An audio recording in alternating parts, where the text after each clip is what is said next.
Assalamualaikum warahmatullahi wabarakatuh. Innal hamdalillah nahmaduhu wa nasta'inuhu wa nastaghfiruh wa na'udzu billahi min shururi anfusina wa min sayyiati a'malina. May yahdihillahu fala mudilla lahu wa may yudlilhu fala hadiya lahu.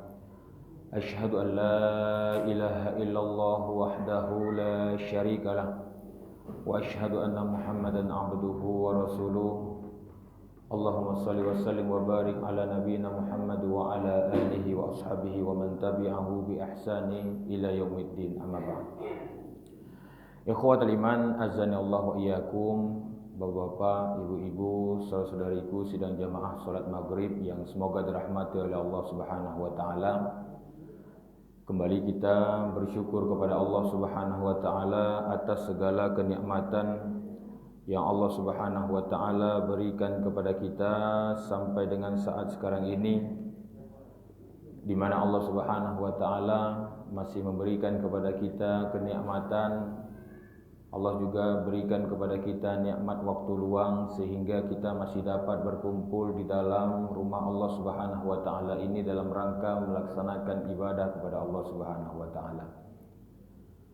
Dan tak lupa pula kita bersalawat kepada Nabi kita Muhammad sallallahu alaihi wasallam yang beliau merupakan utusan Allah Subhanahu wa taala menjadi pedoman hidup bagi kita agar kita bisa menuju kepada jalannya Allah Subhanahu wa taala. Karena disebutkan oleh Nabi sallallahu alaihi wasallam, "Man shalla alayya wahid sallallahu alaihi asyar." Barang siapa yang dia bersalawat bagiku satu kali, maka Allah Subhanahu wa taala akan bersalawat baginya 10 kali.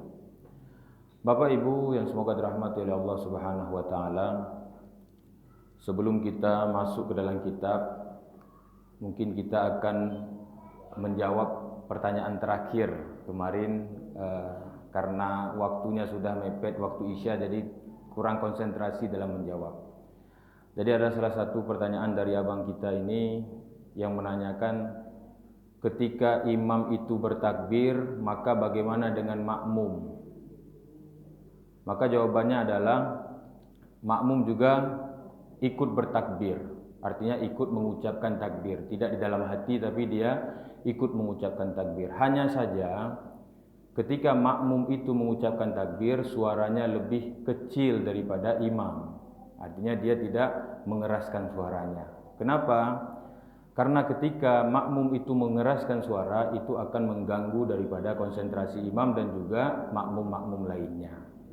Karena pernah kejadian ketika sholat zuhur, ya, itu kan sholat sir. Imam sudah mulai sholat, ya, makmum juga sudah mulai berdiri. Tiba-tiba ada makmum yang masbuk. Tiba-tiba makmum masbuk ini ketika sampai di shafnya, lalu dia bertakbir dengan suara besar, Allahu Akbar. Tiba-tiba ibu-ibu di belakang ruku, ya, yang paling sudut-sudut juga ikut ruku. Karena dikiranya takbir imam itu, ya, padahal itu adalah takbir makmum yang masbuk. Maka dari itu ketika ada makmum yang masbuk, ya, atau makmum yang ikut sholat, maka dia ikut takbir tapi tidak dengan suara yang keras, karena itu mengganggu daripada keabsahan sholat. Hanya saja ketika imam itu membaca surat pendek, ya, kalau Al-Fatihah kan memang harus saling membaca semuanya karena memang itu rukun. Tapi ketika membaca surat pendek, ya, atau ayat-ayat Al-Quran itu, maka kita sebagai makmum itu menyimak, ya, tidak mengikuti, tapi menyimak. Kenapa? Karena disebutkan dalam Quran surah Al-A'raf di ayat 204, "Wa idza quri'al Qur'anu fastami'u lahu wa ansitu la'allakum turhamun." Apabila dibacakan ayat Al-Quran kepadamu, maka dengar dan diamlah agar kamu mendapatkan rahmat. Ya. Jadi ketika imam membaca surat pendek, maka tugas makmum adalah menyimak, mendengarkan supaya apa? Mendapatkan rahmat, bukan mengikuti. Karena disebutkan oleh Imam Syafi'i di dalam kitab Al-Um, ya, bahwasanya beliau itu mengingkari ya, atau membenci orang-orang yang mengikuti imam di belakang. Misalkan imam sedang baca qul huwallahu ahad, terus dia mengikuti juga qul huwallahu ahad, tidak. Ya, jadi kalau imam membaca Al-Qur'an maka dengar dan diamlah. Itu dalam Quran surah Al-A'raf 204. Ya, wa idza quri'al Qur'anu fastami'u lahu wa ansitu la'allakum turhamun. Nah, itu hanya sebagai jawaban saja. Baik, Bapak Ibu yang semoga dirahmati oleh Allah Subhanahu wa taala, kita lanjutkan kajian rutin kita di dalam kitab Riyadhus Shalihin yang ditulis oleh Imam An-Nawawi rahimahullahu taala. Kita masih dalam bab ke-13, babun fi bayani kasratil turuqil khair, yaitu bab tentang banyaknya jalan menuju kebaikan. Kita sudah masuk di hadis yang ke-13.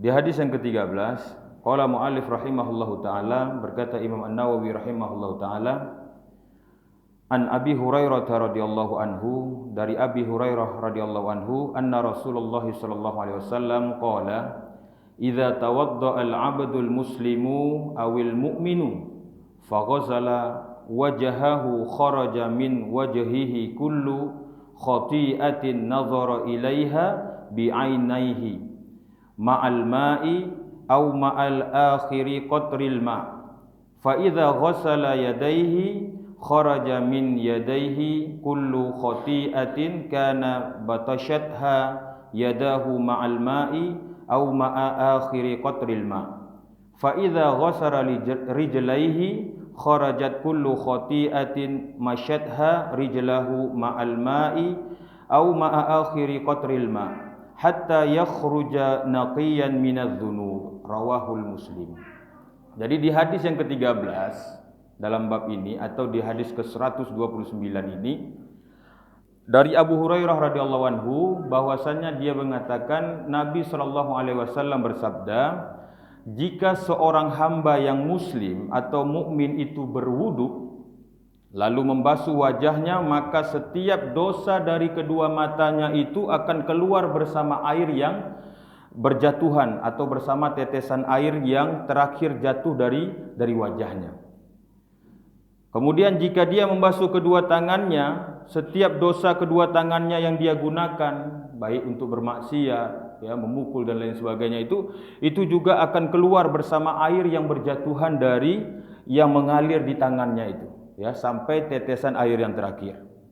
Kemudian jika dia membasuh kedua kakinya, setiap dosa kedua kaki yang dia gunakan untuk berjalan menuju ke tempat kemaksiatan itu akan jatuh bersama air yang mengalir di kakinya itu sampai dengan air tetesan yang terakhir, sehingga dia selesai dalam keadaan bersih dari dosa. Nah, maka dari itu hadis ini menjelaskan kepada kita tentang keutamaan berwudu. Ya, jadi ketika seorang mukmin, seorang muslim itu berwudu, maka sesungguhnya dari setiap wudu yang dia lakukan itu sebenarnya membersihkan dosa-dosa yang ada dalam dirinya. Ketika dia basuh wajahnya, maka mengeluarkan dosa-dosa dari matanya. Ya, ketika dia basuh tangannya, maka itu mengeluarkan dosa-dosa dari tangannya. Kemudian dari kakinya juga demikian. Tapi dengan catatan, wudu yang sempurna, bukan wudu yang asal-asal wudu. Ya. Wudu yang sempurna itu telah dijelaskan oleh Allah Subhanahu wa taala dalam Al-Qur'an surah Al-Maidah di ayat yang ke-6. Ya ayyuhalladzina amanu idza kuntum ila shalah faghsilu wujuhakum wa aydiyakum ilal marafiq wamsahu bi ru'usikum wa arjulakum ilal ka'bain. Ya.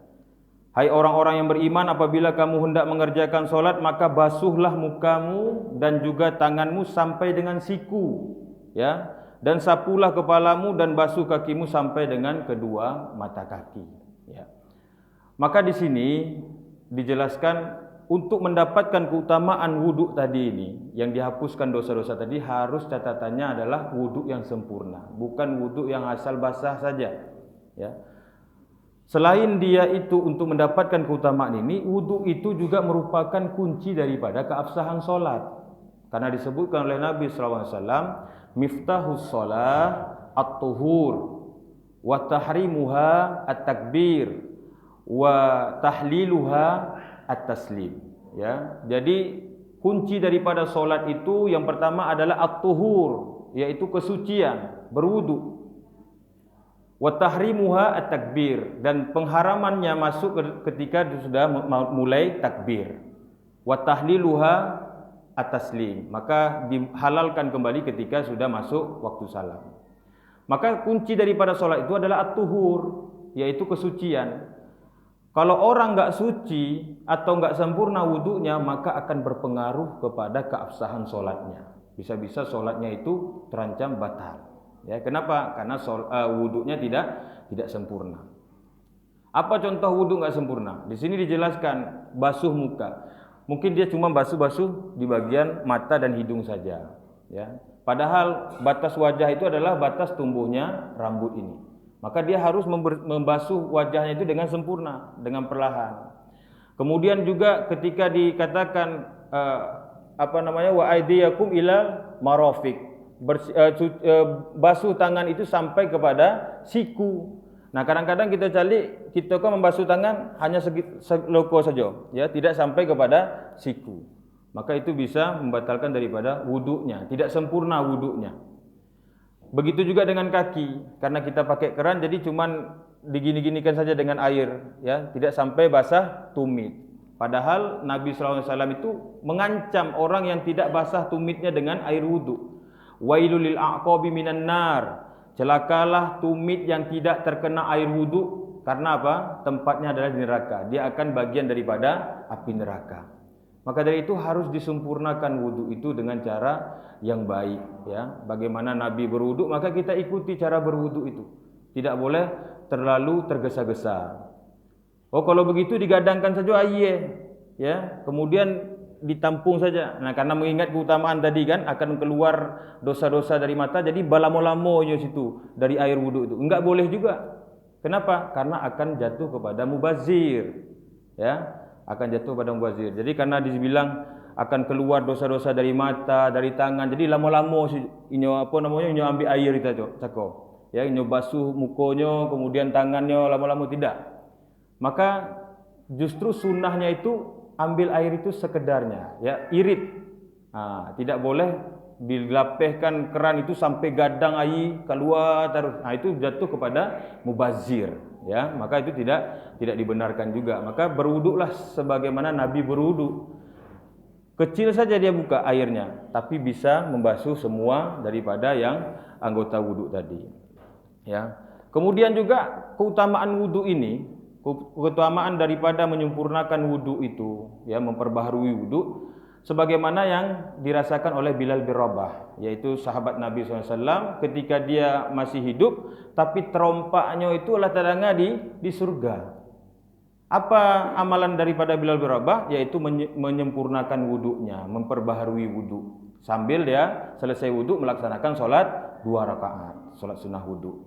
Nah, itu adalah keutamaan daripada wudu tadi. Maka itulah pelajaran daripada hadis yang ke-13 ini menyebutkan tentang keutamaan wudu, bahwasanya ketika seorang muslim, ya, seorang mukmin itu berwudu dengan wudu yang sempurna, maka setiap wudu yang dia basuhkan ke wajahnya itu akan menghapuskan dosa-dosa yang ada di matanya, mengalir sesuai dengan air yang jatuh daripada wajahnya tadi. Begitu juga dengan tangannya, begitu juga dengan kakinya.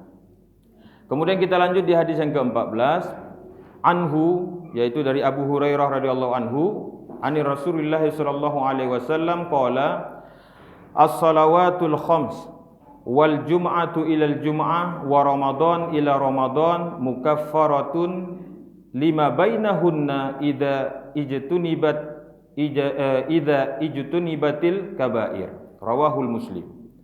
Dari Abu Hurairah radhiyallahu anhu, dia berkata bahwasanya Rasulullah sallallahu alaihi wasallam bersabda, salat 5 waktu dan juga salat antara Jumat ke Jumat yang selanjutnya dan juga puasa Ramadan ke Ramadan berikutnya, itu semua adalah pelebur dosa. Yang dikerjakan antara solat yang satu dengan solat yang lain, dan juga antara Jumat yang satu dengan Jumat yang lain, dan atau antara Ramadan yang satu dengan Ramadan yang lain. Itu semua akan menjadi pelebur dosa selama dia tidak mengerjakan dosa-dosa besar. Ya. Jadi sebenarnya jalan menuju kebaikan itu sangat banyak sekali. dan juga sangat mudah.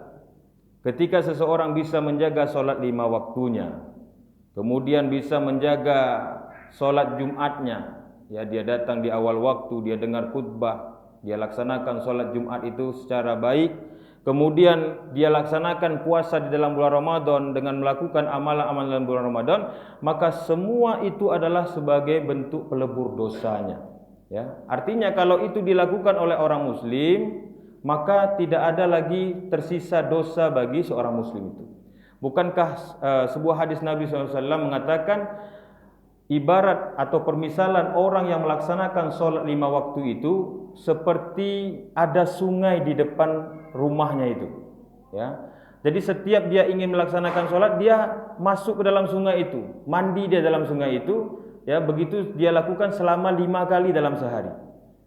Maka dikatakan oleh Imam Hasan, bagaimana mungkin seseorang itu bisa berhadas atau bisa terdapat kotoran dalam dirinya kalau dia melaksanakan mandi itu selama 5 kali dalam sungai pula lagi, ya, dalam nahar, dalam sungai.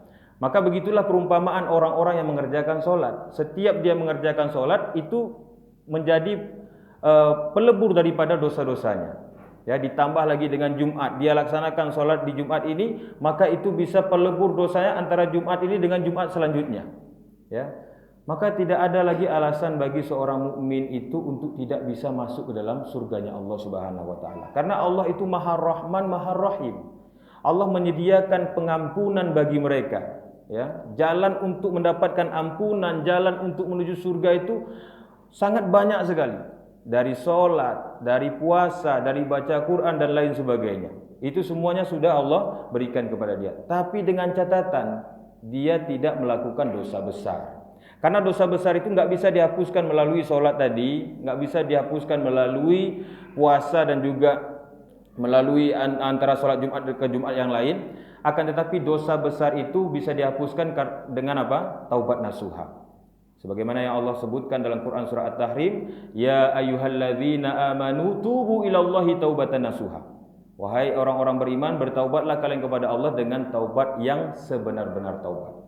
Ya, kalau dosa-dosa kecil tadi bisa dihapuskan melalui salat, ya, atau melalui sakit, ya, sebagaimana disebutkan mayuslibu muslimun min nasabin wala wasabin wala hamin wala hazani wala adza wala ghamin hatta syaukati yushakuha illa ghafarallahu biha min khatayahu. Ya, tidaklah seorang mukmin itu ditimpa suatu penyakit, gangguan, kesedihan, kegelisahan sampai duri menusuk kakinya di jalan, kalau dia hadapi itu dengan bersabar, itu semua bisa menjadi penghapus daripada dosa dia.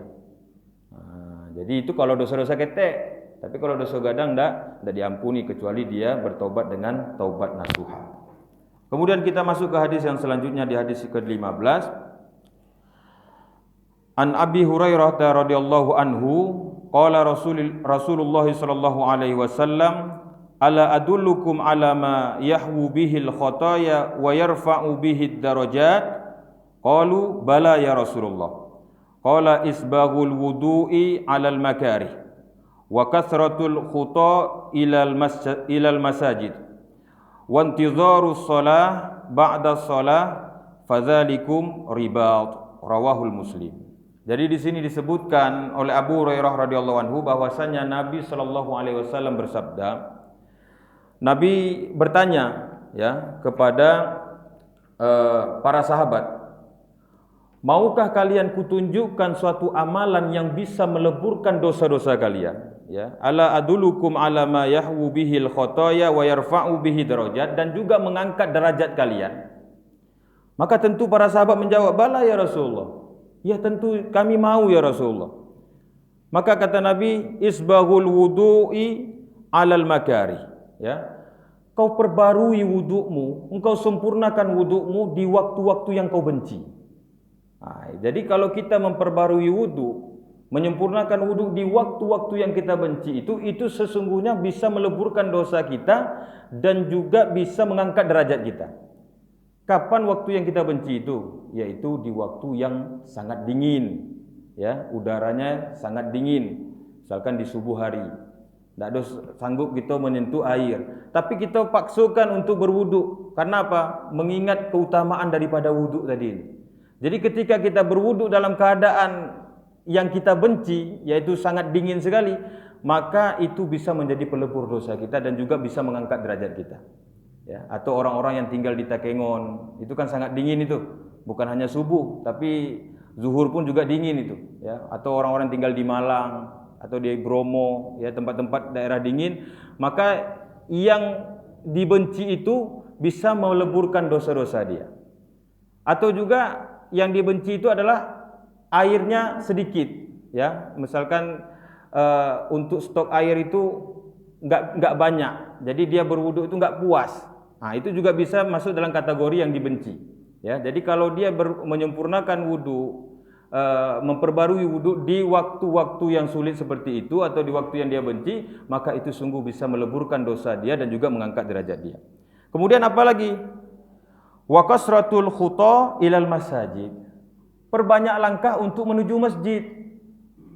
Jadi ini sekaligus menjelaskan kepada kita keutamaan orang-orang yang datang ke masjid beribadah kepada Allah dengan berjalan kaki.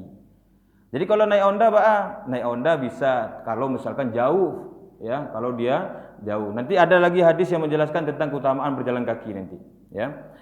Kemudian, ya, kenapa kok dikatakan orang yang berjalan kaki ke masjid itu bisa menjadi pelebur dosa? Karena setiap langkahnya itu mengangkat derajatnya, satu langkah lagi itu menghapus daripada dosa-dosanya. Kemudian disebutkan wantizaru shalah ba'da shalah fadzalika riba. Engkau menunggu antara solat satu ke solat selanjutnya itu masuk dalam kategori riba. Ribat itu artinya penjagaan.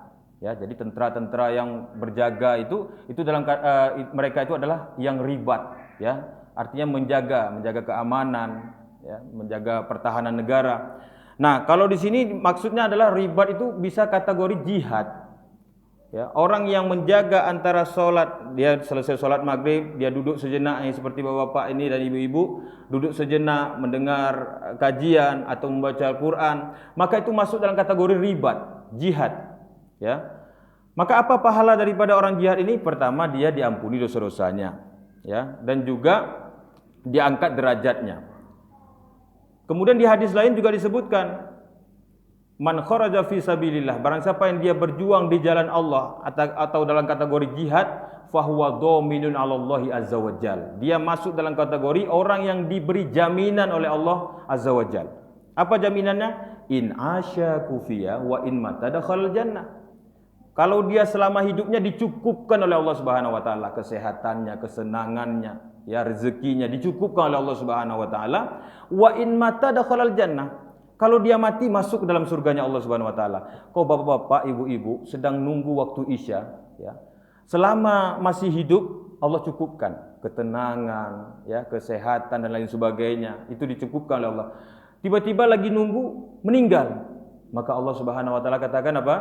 Dakhalal jannah. Kata Nabi SAW, dakhalal jannah. Maka Nabi katakan jaminan dari Allah adalah masuk ke dalam surganya Allah Subhanahu wa taala. Maka itulah 3 amalan yang bisa meleburkan dosa-dosa kita dan juga bisa mengangkat daripada derajat.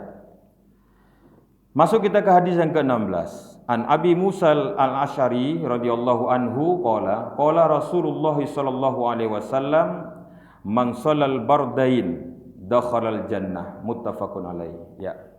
Di sini Abu Musa al-Asy'ari radhiyallahu anhu dia berkata bahwasannya Rasulullah sallallahu alaihi wasallam bersabda, barang siapa yang dia solat bardain di 2 waktu yang dingin, ya, dakhalal jannah, maka mereka akan masuk dalam surganya Allah Subhanahu wa taala.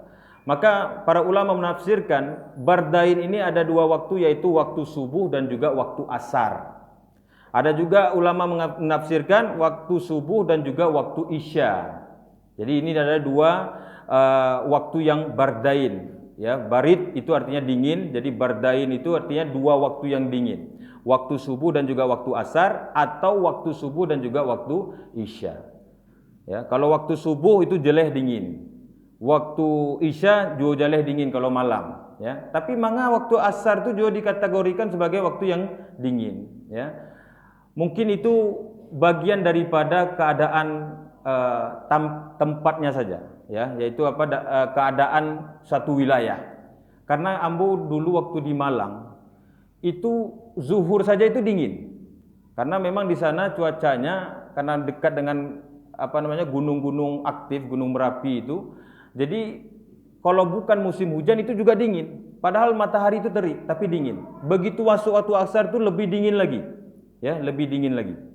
Nah, justru kebalikannya, kalau hujan turun malah hangat. Kenapa? Uapnya tadi itu naik. Nah, malah hangat. Nah, maka dari itu tidak menutup kemungkinan, maka para ulama menafsirkan bardain ini adalah waktu subuh dan juga waktu asar. Ya, jadi bisa masuk dalam kategori waktu asar atau juga bisa waktu subuh dan juga waktu isya. Namun poin yang bisa kita tarik di sini adalah ketika kita bisa menjaga dua waktu sholat ini, maka sudah mendapatkan keutamaan, yaitu bisa masuk ke dalam surganya Allah Subhanahu wa taala. Oh, kalau gitu tidak ada susah-susah lah ya, wak jago aja solat subuh sama solat asar atau solat subuh dengan solat isya. Jadi solat zuhur sama solat maghrib usah lagi. Oh, tidak bisa seperti itu, karena masing-masing solat itu ada keutamaannya, ya. Maka harus dijaga. Bukankah 5 waktu solat itu adalah kewajiban bagi kita untuk menunaikannya? Maka dari itu tunaikan. Hanya saja ketika kita bertepatan melaksanakannya di waktu subuh atau di waktu asar atau di waktu isya, maka itu bisa mendapatkan keutamaan masuk ke dalam surganya Allah Subhanahu wa taala. Au kama qala Rasulullah sallallahu alaihi wasallam. Masuk kita ke hadis yang ke-17. Anhu, dari Abu Musa Al-Asy'ari. Qala Rasulullah sallallahu alaihi wasallam, "Idza maridal 'abdu aw safara kutiba lahu mislu ma kana ya'malu muqiman sahihan." Rawahul Bukhari. Abu Musa Al-Asy'ari radhiyallahu anhu berkata, bahwasanya Nabi sallallahu alaihi wasallam bersabda, jika seorang hamba itu maridha, yaitu sakit, ya, au safara, atau dia dalam keadaan berpergian, safar, maka kutiba lahu mislu ma kana ya'malu muqiman sahihan, maka dia tetap ditulis kebaikannya seperti dia dalam keadaan mukim atau dalam keadaan sehat. Ya, maksudnya bagaimana? Maksudnya orang yang terbiasa melakukan kebaikan, ya, misalkan orang yang aktif melaksanakan sholat 5 waktunya dia jaga secara berjamaah, kemudian ditambah lagi dengan sholat sunnah, dia laksanakan sholat duha, dia laksanakan sholat tahajud, ya. Namun amalan ibadah itu terhalang dia lakukan ketika dia dalam keadaan sakit, ya. Ketika sakit tidak bisa lagi berjamaah, ketika sakit inya tidak bisa lagi melaksanakan ibadah-ibadah lain, baca Quran, bersedekah dan lain sebagainya, ya. Kenapa? Karena terbaring lemah di tempat tidurnya. Atau juga dalam keadaan safar, ya, dia rajin sholat duha tapi karena dia safar, perjalanan jauh, jadi nggak bisa dia laksanakan duha, ya, atau baca Quran dan lain sebagainya. Nah, maka disebabkan karena sakitnya tadi ini atau safarnya tadi ini, karena dia membiasakan diri untuk kebaikan, maka dia dicatat kebaikannya itu seakan-akan dia itu seperti orang yang sedang mukim atau orang yang sedang sehat. Padahal ini terbaring, ya, tapi karena dia sudah sering melakukan kebaikan, maka dia dicatat sebagaimana amalan-amalan orang yang melakukan kebaikan ketika dia waktu sehat. Nah, itu maksudnya di dalam hadis ini. Kemudian kita masuk ke hadis yang ke-18, karena memang masih banyak nih hadis yang berkaitan tentang bab ke-13 ini. Hadis yang ke-18.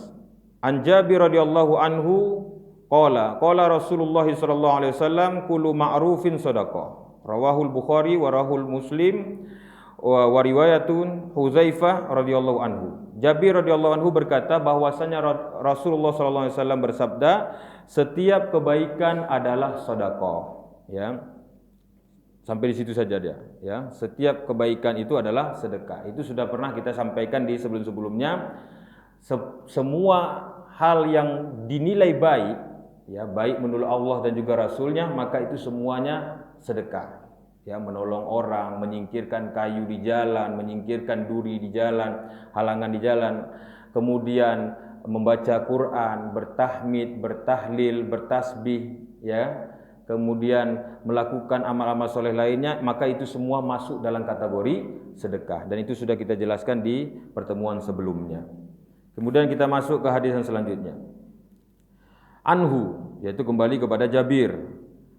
Qala Rasulullah sallallahu alaihi wasallam, ma min muslimin yaghrisu gharsan illa kana ma ukila minhu lahu shadaqah wa ma suriqa minhu lahu shadaqah wa la yarza'uhu ahadun illa kana lahu shadaqah. Rawahul Muslim.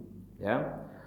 Dari Jabir radhiyallahu anhu dia berkata bahwasanya Rasulullah SAW bersabda, tidaklah seorang muslim itu menanam satu pohon, ya, atau menanam suatu tanaman yang tanaman itu bermanfaat, ada buahnya atau sayurnya bisa dimakan, kemudian melainkan apa yang dimakan ma ukila minhu lahu shadaqah, melainkan apa yang dimakan darinya itu menjadi sedekah.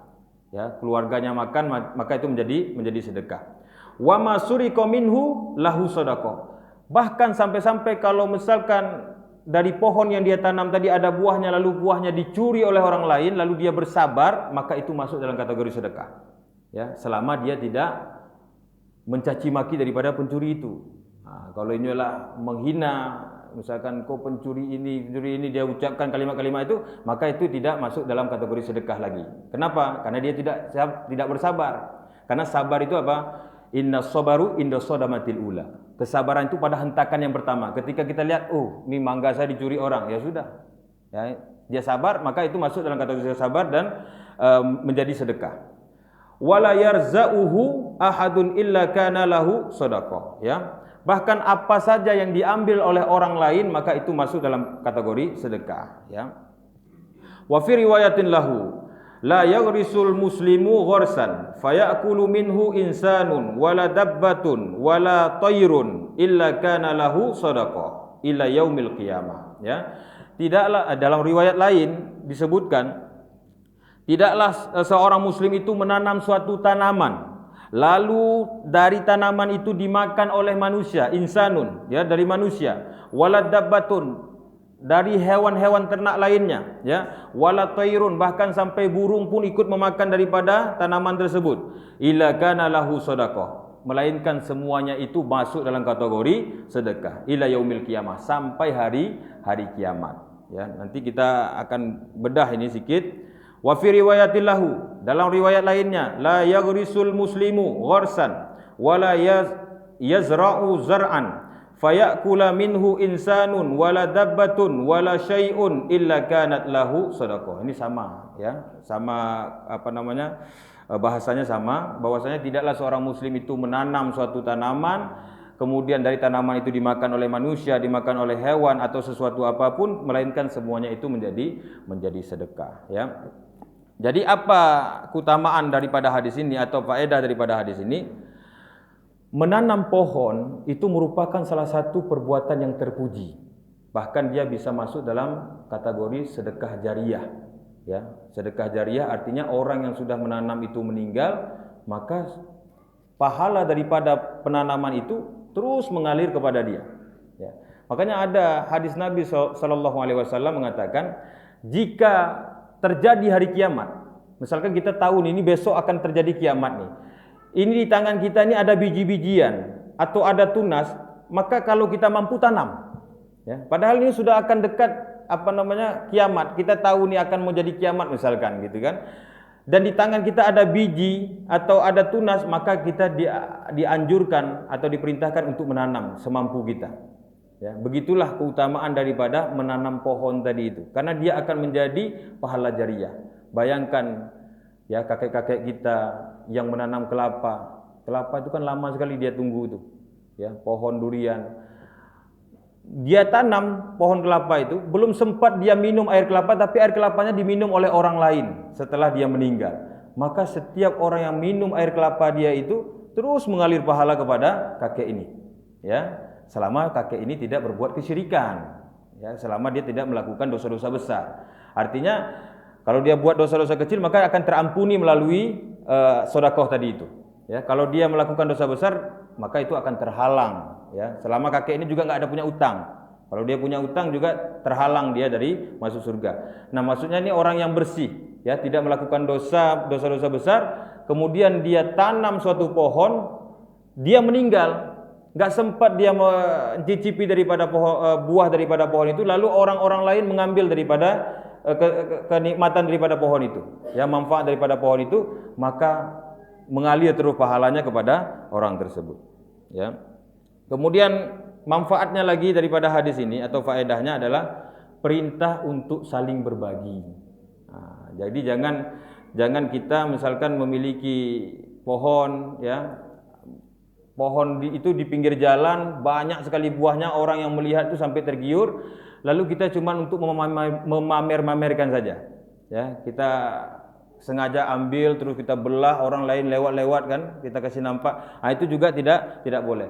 Apa salahnya misalkan kita berbagi, apalagi kalau sama tetangga, ya, ini pohon besar, daunnya kalau ditiup angin akan jatuh ke pagar tetangga atau jatuh ke halaman tetangga. Maka apa salahnya ketika panen itu diantarkan ke tiap-tiap tetangga. Nah, maka ini anjuran untuk saling berbagi juga, ya. Dan juga harta kita yang hilang itu diambil orang, itu akan menjadi sebuah tabungan bagi kita di hari akhirat kalau kita ikhlaskan, ya, termasuk orang yang berhutang lalu dia susah untuk bayarnya, lalu kita tidak mau menagihnya, maka itu masuk dalam kategori sedekah itu. Jadi ada orang berhutang sama kita, kemudian ketika kita tagih, dia bilang saya belum ada uang untuk bayar, lalu kita sabar menunggunya tanpa memprotesnya, tanpa menghinanya, maka itu masuk dalam kategori sedekah. Tapi dengan catatan tetap harus ditagih, ya, nggak boleh kita biarkan begitu saja. Kalau kita biarkan begitu saja berarti kita membiarkan dia dalam keadaan berbuat kezoliman. Jadi kita tetap tagih, ya, ini kamu berutang kemarin, jadi saya datang ke sini karena sudah masuk tempo, silahkan bayar kalau memang ada. Oh, saya nggak ada, maka kita biarkan seperti itu, atau kita kita kasih dia tempo, maka itu masuk dalam kategori sedekah. Ketika kita ikhlaskan karena dia memang betul-betul nggak bisa bayar, maka kita dapat surganya Allah Subhanahu wa Ta'ala. Tapi berat yang demikian, karena beratlah maka balasannya surganya Allah Subhanahu wa Ta'ala. Kita masuk ke hadis yang selanjutnya, di hadis yang ke-20. An Jabir radhiyallahu anhu qala arada Banu Salamah an yantaqilu qurbal masjid fabalagha dzalika Rasulullah sallallahu alaihi wasallam faqala lahum innahu qad balaghani annakum turiduna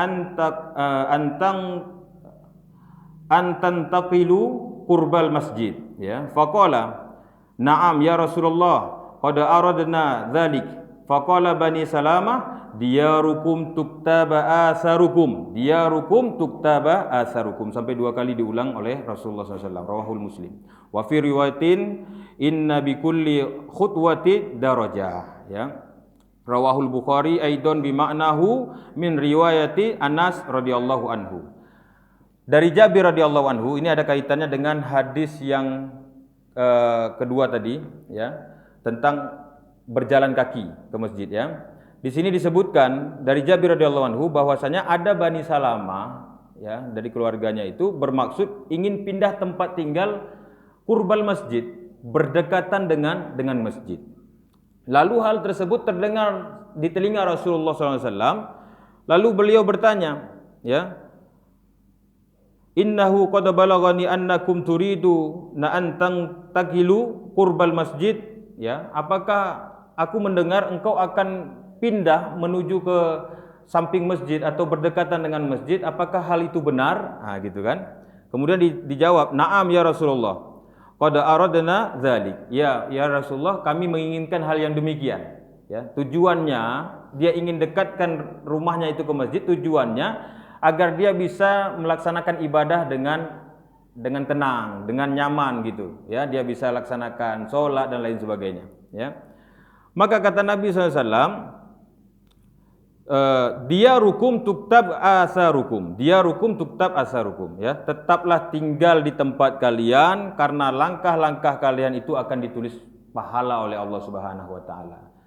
Jadi di sini, ya, di dalam riwayat lain juga disebutkan inna bi kulli khutwatin darajah. Jadi di setiap langkah itu menaikkanmu 1 derajat, dan di setiap langkah itu bisa menghapuskan dosa-dosamu. Maka di sini mungkin terkadang kita berpikir, kalau rumah itu di samping masjid maka mendapatkan keutamaan, ya, mendapatkan kemudahan dan lain sebagainya. Tapi di sini Nabi SAW ingin mengajarkan kepada Bani Salamah ini bahwasanya ketika rumahmu jauh daripada masjid, engkau juga memiliki keutamaan yang besar, ya, mendapatkan keutamaan yang besar. Apa keutamaannya? Ketika engkau melangkahkan kakimu menuju ke masjid, setiap ayunan langkahmu itu mendapatkan pahala dari Allah Subhanahu wa taala, meningkatkan derajat 1 derajat setiap langkahnya, dan setiap langkah lagi itu akan menghapuskan daripada dosa-dosamu. Kemudian yang kedua, masjid itu adalah fasilitas umum, ya. Kalau misalkan dibiarkan oleh Nabi SAW untuk Bani Salamah ini untuk pindah rumah menuju ke samping masjid, nanti masing-masing sahabat lain juga demikian. Oh, ini pindah di Bani Salamah ke samping masjid, berarti ada keutamaan nih. Rasulullah saja diam, akhirnya semuanya pindah, ya, karena rumahnya sudah berdekatan dengan masjid, akhirnya menyulitkan. Misalkan nanti akan terjadi perlebaran masjid atau ada acara-acara di masjid dan lain sebagainya. Nah, itu akan menyulitkan. Kenapa? Karena sudah padat daripada penduduk. Nah, itu juga bisa salah satunya di situ, ya. Akan tetapi yang lebih dianjurkan di sini, kenapa Rasulullah SAW mengingatkan kepada Bani Salamah ini agar dia tetap di tempatnya, supaya Allah mencatat kebaikan dari setiap ayunan langkah kakinya menuju ke masjid tadi, ya. Kita masuk ke hadis yang ke-21. An Abil Munzir, ya, Ubay bin Ka'ab radhiyallahu anhu qala, kana rajulun la a'lamu rajulan ab'ada minal masjidi minhu la tukhti'uhu salatun faqila lahu aw faqultu lahu law ishtaraita khimaran tarkabuhu fi dhulma'i wa fi ramda faqala ma yusarruni anna manzili ila jambil masjid inni uridu an yuktabali mamsyaya ilal masjid wa ruju'i idza raja'tu ila ahli faqala Rasulullah sallallahu alaihi wasallam qad jama'a Allahu laka dzalika kullahu rawahul Muslim wa fi riwayatin innalaka mahtasabta, ya. Dari Abu Munzir Ubay bin Ka'ab radhiyallahu anhu, dia berkata, ada seorang laki-laki, ya, yang setahu Nabi SAW dia rumahnya adalah paling jauh daripada masjid, ya. Diketahui oleh Abu Munzir ini rumah daripada orang tersebut adalah jauh daripada masjid. Lalu dia tidak pernah ketinggalan sholat berjamaah sekalipun, ya. Walaupun rumahnya jauh daripada masjid, tapi dia tidak pernah tertinggal sholat berjamaah itu sekalipun. Bahkan dia selalu dapat takbiratul ihram. Lalu dia berkata, Abu Munzir tadi berkata kepada orang tersebut, ya, seandainya engkau membeli keledai, ya, seandainya engkau membeli khimarun, ya, seandainya engkau membeli satu khimarun, yaitu keledai, untuk sebagai tunggangan engkau, ya, tarkabuhu fi zulma'i wa fi ramda, ya. Seandainya engkau membeli sebuah keledai, engkau bisa mengendarainya pada saat gelap gulita atau pada saat panas menyengat. Lalu apa dijawab oleh orang ini, ya? Dia menjawab, aku tidak senang bila rumahku di samping masjid, ya. Aku berharap langkahku ke masjid itu ketika pulang ke rumahku dicatat sebagai pahala oleh Allah Subhanahu wa taala. Bayangkan ini. Sebenarnya dia bisa membeli keledai tadi, ya, dia bisa membeli keledai atau dia bisa berdekatan dengan masjid rumahnya, tapi dia ingin Allah Subhanahu wa taala mencatat perjuangan dia untuk menuju ke masjid itu walaupun gelap gulita, ya, padang pasir, panas menyengat, akan tapi dia berharap agar Allah mencatat amalan dia ini. Maka kata Nabi SAW, qad jama'allahu laka dzalika kullahu, ya, maka sungguh Allah telah menghimpun semua itu untukmu. Jadi semua apa yang dia harapkan tadi itu, maka Allah akan memberikan kepada dia. Bahkan di riwayat lain disebutkan, innalaka mahtasabta, ya, kamu mendapatkan apa yang kamu lakukan untuk mencari keridhaan Allah Subhanahu wa taala. Jadi demikian sampai di hadis yang ke-21. Insyaallah ada beberapa hadis lagi selesai dari bab yang ke-13. Jadi bapak-bapak, ibu-ibu yang dirahmati oleh Allah Subhanahu wa taala, demikian kajian kita dalam kitab Syarah Riyadhus Shalihin ini. Semoga apa-apa yang disajikan oleh Imam An-Nawawi rahimahullah taala ya berupa motivasi dari hadis-hadis Rasulullah SAW menyebutkan tentang keutamaan-keutamaan atau jalan-jalan menuju kebaikan itu menjadi motivasi bagi kita untuk ya berlomba-lomba dalam melakukan kebaikan. Ya, misalkan ada seorang penuntut ilmu di negeri Yaman sedang membutuhkan kitab, lalu dia katakan ini saya mau beli kitab tapi saya nggak punya uang, lalu dia kabarkan kepada kita di sini, maka berlomba-lomba, ini kebaikan nih ya. Orang yang menyumbang tadi itu lalu uangnya dibeli kitab, selama yang tadi itu belajar ya, maka itu pahalanya mengalir terus sama kita. Ya, dan itu hanya contoh dan banyak lagi yang lainnya ya. Semoga Allah mudahkan kita untuk melakukan kebaikan dan semoga Allah mudahkan kita untuk masuk ke dalam surganya. Demikian aku qauli hadza wa astaghfirullah li wa lakum. Assalamualaikum warahmatullahi wabarakatuh.